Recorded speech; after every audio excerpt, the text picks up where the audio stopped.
మన ప్రభు అయిన యేసుక్రీస్తు పరిశుద్ధ నామములో ఈ పాడ్కాస్ట్ ద్వారా వాక్యం ఉంటున్న ప్రతి వారికి నా హృదయపూర్వకమైనటువంటి వందనాలు. దేవుడు మిమ్మల్ని దీవించునుగాక. కీర్తనల గ్రంథం 32వ కీర్తన 2వ చరణం. యెహోవా చేత నిర్దోషి అని ఎంచబడినవాడు ధన్యుడు.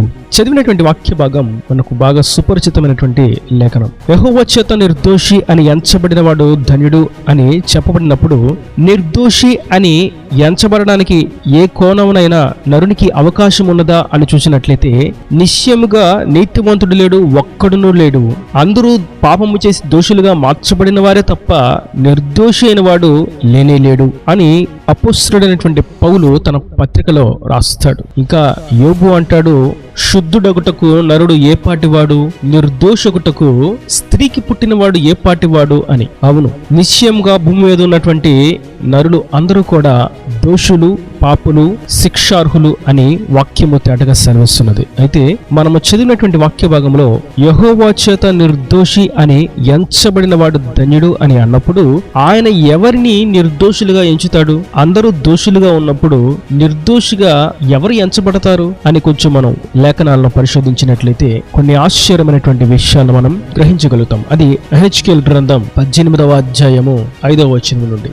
ఒకడు నీతిపరుడై నీతి న్యాయములను అనుసరించువాడయుండి పర్వతముల మీద భోజనము చేయకయు, ఇజ్రాయేలీలు పెట్టుకుని విగ్రహముల తట్టు చూడకయు, తన పొరుగువాని భార్యను చెరపకయు, బహిష్టు అయిన దానిని కూడకయు, ఎవరినైనను బాధ పెట్టకయు, రుణస్థునికి అతని తాకట్టును చెల్లించి బలాత్కారము చేత ఎవనికైనను నష్టము కలుగు చేయకుండా వాడై, ఆకలి గలవానికి ఆహారం ఇచ్చి, దిగంబరికి బట్ట ఇచ్చి, వడ్డీకి అప్పియకయు, లాభము చేపట్టకయు, అన్యాయము చేయకయు, నిష్పక్షపాతముగా న్యాయము తీర్చి యథార్థపరుడై నా కట్టడలను గైకొనుచు నా విధులను అనుసరించిన ఎడల వాడే నిర్దోషియగును. చదివినటువంటి వాక్య భాగంలో కొన్ని ప్రాముఖ్యమైనటువంటి విషయాలు మనం గమనిస్తాం. నీతిపరుడై ఉండి నీతి న్యాయములను అనుసరించాలని, మనం నీతిని న్యాయమును అనుసరించదలిచిన ఎడల మొట్టమొదట మనం నీతిగా ఉండవలసిన వారమై ఉన్నాము అని వాక్యం మనకు తేటగా సెలవిస్తున్నది. ఈ విధంగా మనము నీతిగా ఉంటూ నీతిని అనుసరించినట్లయితే, నీతిని గూర్చి ఇతరులకు తెలియజేసినట్లయితే, అది నిర్దోషిగా మార్చబడ్డకు ఒక హేతువు. పర్వతముల మీద భోజనము చేయకయు, ఇజ్రాయేలీలు పెట్టుకున్న విగ్రహముల తట్టు చూడకయు. పర్వతముల మీద భోజనము చేయుట, ఇజ్రాయేలీలు పెట్టుకున్నటువంటి విగ్రహముల తట్టు చూరుట అనేది దోషకరమైనటువంటి క్రియ. వీరు పర్వతముల మీద భోజనమును ఎందుకు చేస్తూ ఉన్నారు? విగ్రహముల తట్టు చూచుటకు, విగ్రహములకు అర్పించుటకు, విగ్రహమును ఆరాధించుటకు ఆ కొండకు వెళ్లి, ఆ పర్వతమునకు వెళ్లి అక్కడ భోజనమును స్వీకరిస్తున్నారు. ఇది దోషక్రియ. అయితే పర్వతముల మీదకి ఎక్కి భోజనము చేయాలనేటువంటి ఆ తాత్పర్యము, భావమును ప్రక్కన పెట్టి కనీసం ఆ విగ్రహముల తట్టు చూడకుండా ఉన్నట్లయితే, ఆ చూచే విషయంలో కూడా పరిశుద్ధతను మీరు ఎంచుకున్నట్లయితే, మీరు నిర్దోషిగా మార్చబట్టకు ఇది ఒక హేతువు. మరియు తన పొరుగువాని భార్యను చెరపకయు, బహిష్టు అయిన దానిని కూడకయు. వ్యభిచార క్రియలు, కామాతురతతో కూడినటువంటి క్రియలు, వంచన అనేటువంటి ఈ క్రియలు దోషక్రియలు. అయితే నిన్ను వలె పొరుగు వారిని ప్రేమించుము అనేటువంటి మాటను మనం జాగ్రత్తగా గమనించినట్లయితే, ప్రతి వారిని మనం ప్రేమిస్తాం. మన సహోదరులు, సహోదరి అనేటువంటి భావంతో మనం కొనసాగుతాం. దేవుని యొక్క పరిశుద్ధతను, పవిత్రతను ఈ లోకములో మనం చూపించగలుగుతాం. ఇది నిర్దోషిగా మార్చబడుటకు హేతువు. మరియు ఎవరినైనాను బాధ పెట్టకయు, ఎవరిని బాధ పెట్టకూడదు.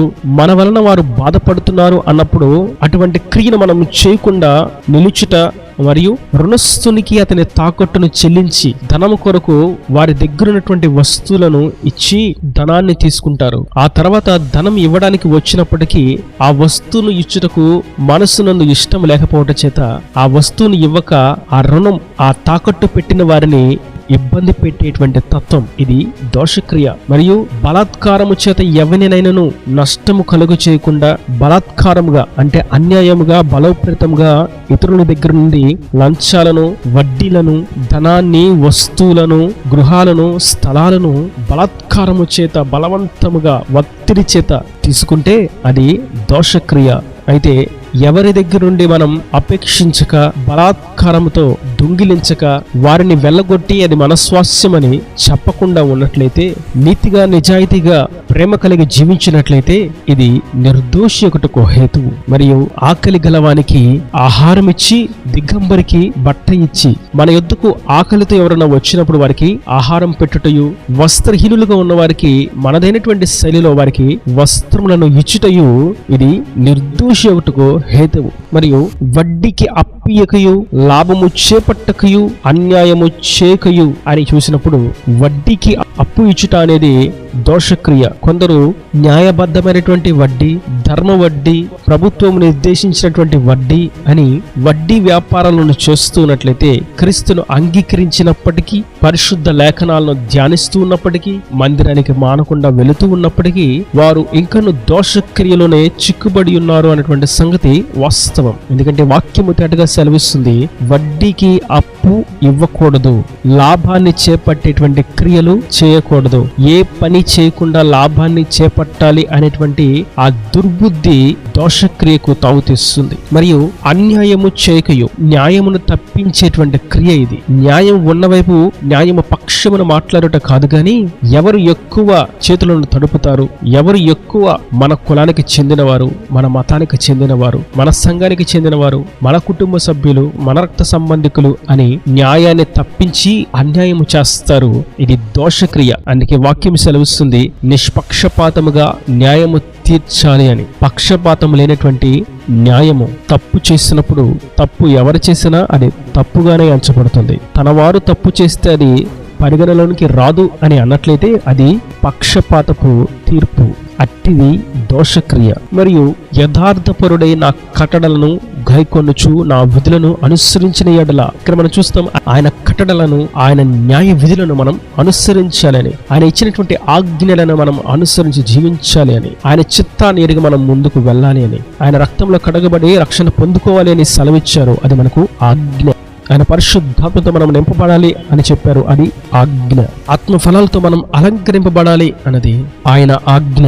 నిన్ను వలని పొరుగు వారిని ప్రేమిపుము, నీ దేవుడైన యెహోవా నామమును వ్యర్థముగా ఉచ్చరింపకము, పూర్ణ హృదయముతో పూర్ణ బలముతో ప్రభును ఆరాధింపుము అనేటువంటి ప్రాముఖ్యమైనటువంటి ఆజ్ఞలను మనం అనుసరించినట్లయితే మనం నిర్దోషులముగా మార్చబడతామని వాక్యం సెలవిస్తుంది. నేటి వాక్యం వింటున్నటువంటి నా ప్రియ సహోదరులారా, నీతిని అనుసరించకుండా నీతి న్యాయాలను అనుసరిస్తున్నట్లు కపటమైనటువంటి ప్రవర్తన కలిగి ఉంటాయి. పర్వతముల మీద భోజనము చేయొచ్చు, విగ్రహముల తట్టు చూచుచు విగ్రహములను ఆరాధిస్తూ ఉండేటువంటి క్రియలు చేయటయో, వ్యభిచార క్రియలు చేయటయో, కామాతురతతో కూడినటువంటి క్రియలు చేయటయో, దొంగతనము, అన్యాయముగా లాభాన్ని అపేక్షించుటయో, లంచాలు, వడ్డీలు, న్యాయాన్ని తప్పించి పక్షపాతంతో తీర్పు తీర్చుటయో, దేవుని ఆజ్ఞలను అనుసరించకుండా ఉండటయో, ఆయన వాక్యాన్ని ధ్యానించకుండా ఆయన ఆజ్ఞలను గ్రహించకుండా ఉండటయో, ఇవి దోషక్రియలు. ఇటు వాటిని చేయట చేత మనిషి దోషిగానే నిలిచిపోతున్నాడు. అయితే యెహోవా ఎవరిని నిర్దోషిగా ఎంచుతాడు అని చూసినట్లయితే,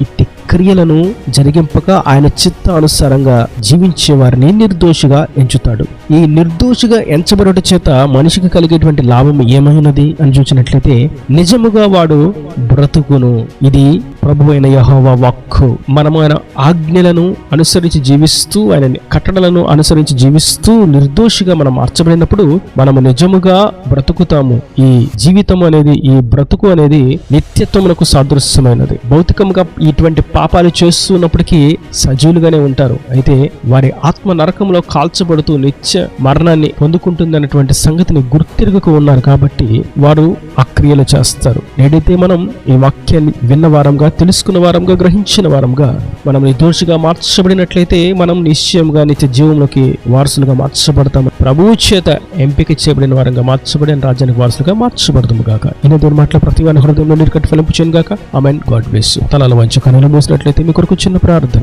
ప్రేమ స్వరూపి కర్ణ కటాక్షం గల తండ్రి, నా ప్రభు ఈ వాక్యాన్ని ప్రతి వారిని మీ నిండాలుగా దీవించండి. నీ చేత నిర్దోషిగా ఎంచబడ్డ అనేది ఎంతో ప్రాముఖ్యమని, అలా నిర్దోషిగా ఎంచబడితేనే పరలోక రాజ్యానికి వారసులు అవుతారని మీ వాక్యం సెలవిస్తుంది. నిశ్చయంగా ఈ భూమి మీద ఎవరు నీతిమంతులు లేరని, నిర్దోషులు లేరని వాక్యం సెలవిస్తుండగా ఈ వాక్యం ప్రతి వారు నీ చిత్తానుసారంగా ఈ ప్రాముఖ్యమైనటువంటి విషయాలు గ్రహించి నిర్దోషిగా ఎంచబడి నిత్యత్వంలోకి ప్రవేశించినట్టుగా కృపరాయి చేసి వారి ప్రతి అవసరం అక్కను నీ మహిమలో తీర్చి నీ రాకడ రాజ్యాన్ని సిద్ధపరచమని యేసు పరిశుద్ధ నామమున ప్రార్థించి వేడుకుంటున్నాను తండ్రి. ఆమేన్. ఆమేన్.